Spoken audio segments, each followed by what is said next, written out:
नमस्कार फ्रेंड्स, स्वागत है आपका हमारे YouTube channel home science BA पर। फ्रेंड्स, आज इस वीडियो में हम BA 5th सेमेस्टर का फर्स्ट पेपर में हम देखेंगे जल, जो कि यूनिट नंबर 7 है। अगर इसके पहले की वीडियो आपने नहीं देखा तो उसे जा कर के ज़रूर देखें। तो आइए हम देखते हैं वस्त्र निर्माण में जल की क्या उपयोगिता होती है। जो हमारा वस्त्र निर्माण होता है उसमें जल के बिना हम वस्त्रों को बनाने की कल्पना ही नहीं कर सकते हैं, क्योंकि जो जल होता है उसकी आवश्यकता सर्वमान्य होती है। बिना जल के हम जीवन जीने की कल्पना नहीं कर सकते हैं। वो तो वस्त्र निर्माण की विधि है। जैसे आपने ये सब कहावत तो सुनी ही होगी कि जल ही जीवन है, जल है तो कल है। तो आइए हम वस्त्र निर्माण में जल की भूमिका को देखते हैं। जल में एक अद्भुत घोलक शक्ति होती है। मतलब जल में एक ऐसी शक्ति होती है कि जो किसी भी कठोर से कठोर चीज़ों को घोल सकता है। धुलाई कार्यों में प्रयुक्त होने वाला यह एक महत्वपूर्ण साधन होता है। जल की जो आर्द्रता होती है, जो नमी होती है, कि भी अति शक्तिशाली होती है। साधारण जल व वस्त्रों के मध्य एक संसर्जनशीलता होती है, जिसके कारण वस्त्र जल के तमाम तंतुओं के मध्य घुलकर उन्हें आर्द्र बना देता है तथा उन्हें नम बना देता है। जल के अपने कणों की सामान्य गति के कारण वस्त्र पर उपस्थित अलग्न धूल कणों को जल में घुलकर पृथक कर देता है।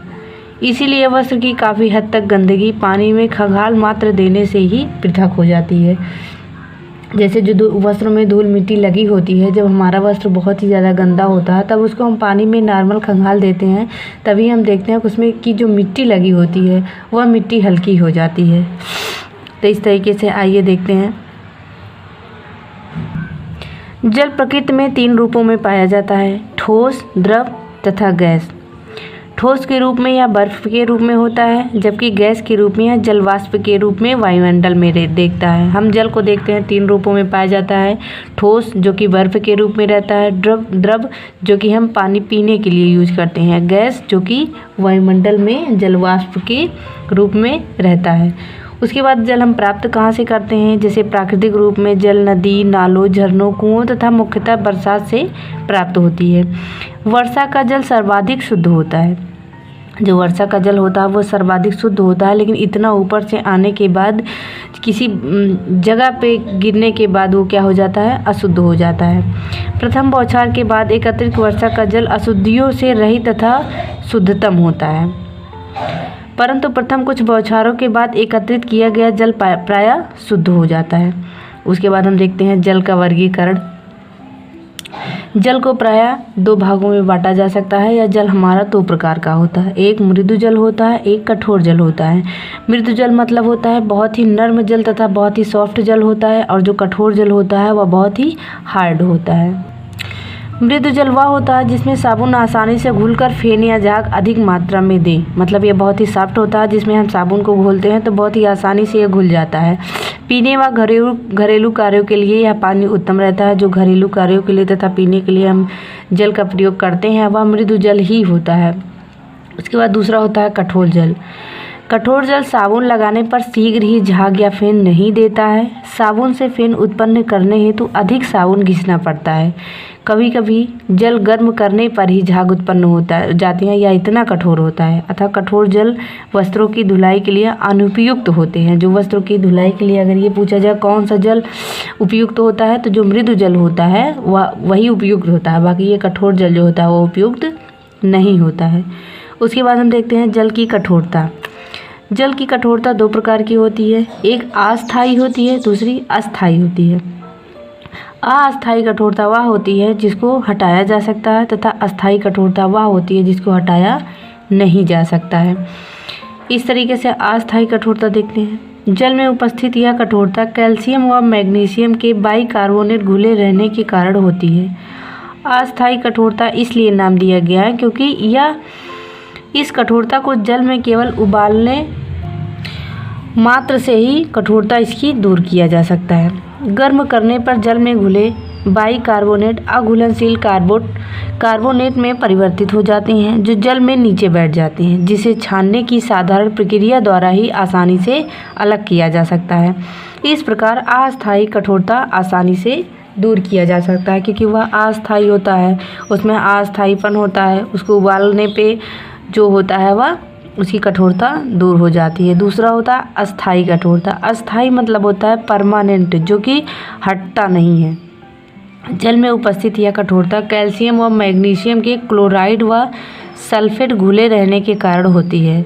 जल की इस कठोरता को उबालने आदि के साधारण प्रक्रिया द्वारा पृथक नहीं किया जा सकता है तथा इस प्रकार की कठोरता को दूर करने के लिए विशेष विधियों का प्रयोग करना पड़ता है।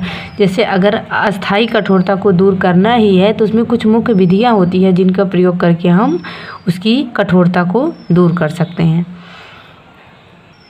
उसके बाद देखते हैं जल की कठोरता को दूर करने के उपाय। जल की कठोरता दूर करने के उपाय से पूर्व यह ज्ञात करें कि कठोरता किस प्रकार की है और उसी के अनुसार उपाय करें। जैसे अस्थायी कठोरता है तो उसको बहुत आसानी से दूर किया जा सकता है, लेकिन अस्थायी कठोरता है तो उसके लिए उस प्रकार की विधियों का प्रयोग करना पड़ेगा। नीचे दोनों प्रकार की कठोरता दूर करने के पृथक पृथक उपाय दिए गए हैं। अस्थायी कठोरता को दूर करने के उपाय। अस्थायी कठोरता को कैसे कैसे दूर किया जा सकता है। सबसे पहले उबालकर, जो कि मैंने पहले बताया कि उबालकर दूर किया जा सकता है। दूसरा है क्लार्क की विधि द्वारा। क्लार्क नामक वैज्ञानिक द्वारा प्रस्तावित इस विधि में कठोरता में चूने का पानी मिलाया जाता है। चूने का पानी मिलाने से जल में घुलनशील कैल्शियम व मैग्नीशियम के बाइकार्बोनेट अघुलनशील कार्बोनेट में अवपेक्षित हो जाते हैं, मतलब बदल जाते हैं, जिन्हें छानने की प्रक्रिया द्वारा ही जल की कठोरता आसानी से दूर हो जाती है। उसके बाद देखते हैं कास्टिक सोडा मिलाकर। कास्टिक सोडा मिलाने से भी जल में घुलनशील कैल्शियम व मैग्नीशियम के बाइकार्बोनेट अघुलनशील कार्बोनेट में परिवर्तित हो जाते हैं, जिन्हें छानकर पृथक करके जल की कठोरता को दूर किया जा सकता है। इस तरीके से हमने देखा अस्थायी कठोरता को दूर करने के उपाय। अब हम देखते हैं अस्थायी कठोरता को दूर करने के क्या क्या उपाय होते हैं।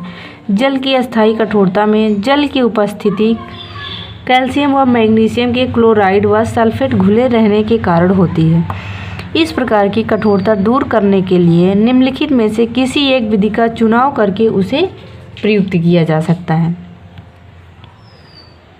सबसे पहली विधि देखते हैं सोडा विधि द्वारा। इस विधि में कठोर जल में धोने का सोडा या सोडियम कार्बोनेट मिश्रित करके खूब गर्म करते हैं। धावन सोडा की विशेषता यह है कि यह पानी में घुलनशील लवड़ों को अघुलनशील कार्बोनेट में बदल देते हैं। यह लवण घुलनशील होने के कारण तली में बैठ जाता है, जिसे छानने के बाद अलग कर लिया जाता है तथा यह मृदु जल मतलब सॉफ्ट जल या आसानी से उपयोग करने योग्य जल बन जाता है। उसके बाद देखते हैं परप्यूटिट विधि द्वारा। परप्यूटिट एक आधुनिक विधि है। जल की प्रायः दोनों प्रकार की कठोरता अस्थायी व अस्थायी इस विधि का प्रयोग करके दूर की जा सकती है। इस विधि में सोडियम जियोलाइट का औद्योगिक नाम है। इस विधि का प्रयोग करने हेतु एक विशेष प्रकार के पात्र मतलब बर्तन का प्रयोग किया जाता है, जिसमें परप्यूटिट की एक तह बनाकर उसके ऊपर नीचे कंकड़ पत्थर की तहें लगा दी जाती है। कठोर जल को परप्यूटिट की तरह एक तह बनाकर गुजारा जाता है, जो जल में उपस्थित घुलनशील लवण अघुलनशील लवणों में क्या हो जाते हैं, कन्वर्ट हो जाते हैं, परिवर्तित हो जाते हैं। यह अघुलनशील लवण कंकड़ पत्थर वाली परतों को एकत्रित कर लिए जाते हैं। इस प्रकार नीचे एकत्रित किया गया जल क्या हो जाता है, पर्याप्त मृदु जल हो जाता है। इस तरीके से आप ये देख सकते हैं प्रोसेस। ये कठोर जल होता है, उसके बाद इसमें बारीक बालू परप्यूटिट बालू उसके बाद करके ये डाला जाता है। उसके बाद जब यहाँ से ये निकल के जाता है तो ये क्या हो जाता है, जल सॉफ्ट जल हो जाता है, मृदु जल हो जाता है। उसके बाद देखते हैं आगे। काफ़ी देर काम कर चुकने के पश्चात परप्यूटिट की कार्य क्षमता कम हो जाती है। उसे पुनः सक्रिय बनाने के लिए नमक का विलयन बनाकर उसके ऊपर से डाल देना चाहिए, जिससे परप्यूटिट पुनः कार्यक्षम हो जाता है तथा पुनः वो एक्टिव हो जाता है। उसके बाद तीसरी विधि देखते हैं आशवन विधि द्वारा। जल की अस्थायी व अस्थायी दोनों प्रकार की कठोरता को आसुत करने से दूर किया जा सकता है। प्रायः आसुत जल पर्याप्त मृदु जल होता है। आसुत का मतलब होता है मृदु जल। उसके बाद अगला क्या है, कैल्गन विधि द्वारा। यह एक रासायनिक पदार्थ है। सोडियम हेक्सामेटा फास्फेट का ही सही औद्योगिक नाम कैल्गन है। कैलगन जल में उपस्थित कैल्शियम और मैग्नीशियम के लवणों से क्रिया करके उसे फास्फेट लवणों में परिवर्तित कर देता है। ये फास्फेट लवण कोलाइडल अवस्था में रहते हैं, जिन्हें छानकर पृथक कर लिया जाता है।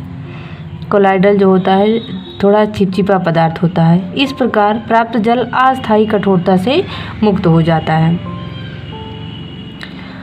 उसके बाद आगे हम देखते हैं जल की कठोरता को दूर करने के घरेलू उपाय। जल की कठोरता को दूर करने के कुछ घरेलू उपाय भी हैं, जिन्हें हम देख सकते हैं। पहला है कास्टिक सोडा का प्रयोग करके, धावन सोडा का प्रयोग करके, बोरेक्स की कुछ मात्रा डालकर, अमोनिया के घोल की कुछ बूंदें डालकर। इस तरीके से आपने देखा कि वस्त्र निर्माण में होने वाले जल का प्रयोग हम कैसे कर सकते हैं। वीडियो पूरा देखें। वीडियो पसंद आए तो लाइक शेयर सब्सक्राइब ज़रूर करें। वीडियो देखने के लिए धन्यवाद।